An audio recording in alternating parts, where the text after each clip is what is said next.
After you check all the ways on how to perceive all these notes and ingredients, it comes the question, why do we taste? So taste, it's very important to define and to really get the balance and contrast between different brands, styles, and different ingredients. But first of all, before we start talking about it, your taste, your palate is different than mine and different than everyone else. So taste is something very personal, something that's individual. It's hard to get two people with the same taste preference. So we feel different things when trying food and beverage. I can feel something sour, you can feel something bitter, sometimes you can feel something sweet, and you prefer to drink, for example, sour cocktails. I prefer to drink boozy cocktails. So they are all different. But the main thing when you're doing a tasting flight, I'm not saying only cocktails, even spirits or wine or beer, you need to organize yourself and define the words you'll be using to describe the notes you're feeling. So the best way to start doing a tasting flight, if you've never done before,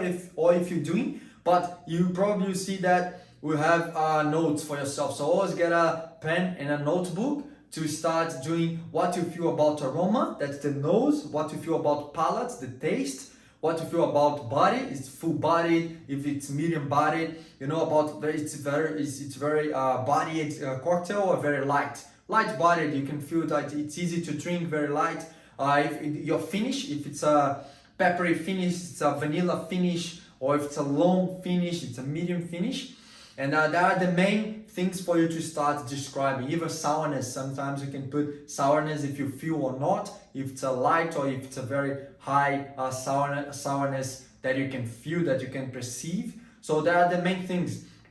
So when you start studying about these taste buds and you get the right words about texture and mouthfeel, you'll be one of the best mixologists, because as I mentioned before, you need to start getting used to different flavors, different fragrances, different aromas, and different brands and different styles, because one brand can make of the same taste but different liqueurs or different things. What I mean is one business can make different liqueurs. So we've got this aroma, for example, that's an amaretto liqueur, but we have many other amaretto liqueurs, and all of them will be different some way. Good. That's why you need to be used to get this contrast, this balance, and to get into a conclusion after when you guys finish, because that's how you define, that's how you'll be, that all this study and notes you'll be taking to use in your work, you know, to create a cocktail and something else. So as more you know about the notes that comes from that liqueur,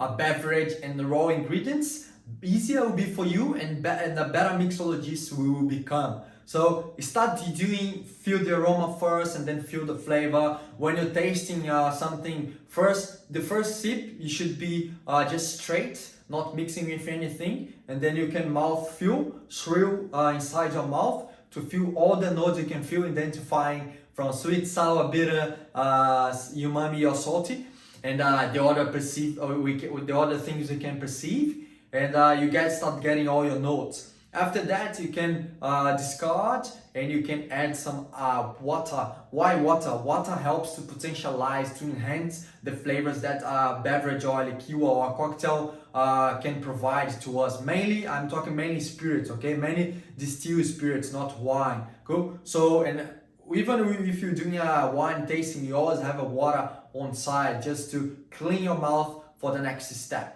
That's very important. So always have your beverage, your liqueur, doesn't matter, and your water with you to really, it helps the process. Cool. So use that with dilute with some water. So the dilution will help you to identify all the notes, and then you write it again for the second time. As more sips you get, as more sips you have, every time, every step, 1, 2, 3, 4, different notes you're gonna get. So start doing that, and then you get all your notes and get to the final conclusion. Okay, so I have tried this 3 times. Straight with water and with ice, let's suppose. Go. You got few different notes from and words from these that you described. From that, let's suppose that you got like around 10 different words to describe.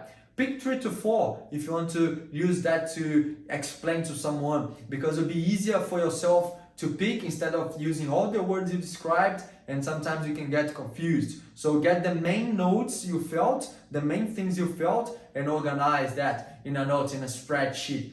And use that, all this information to start create your cocktails or to entertain and educate your guests.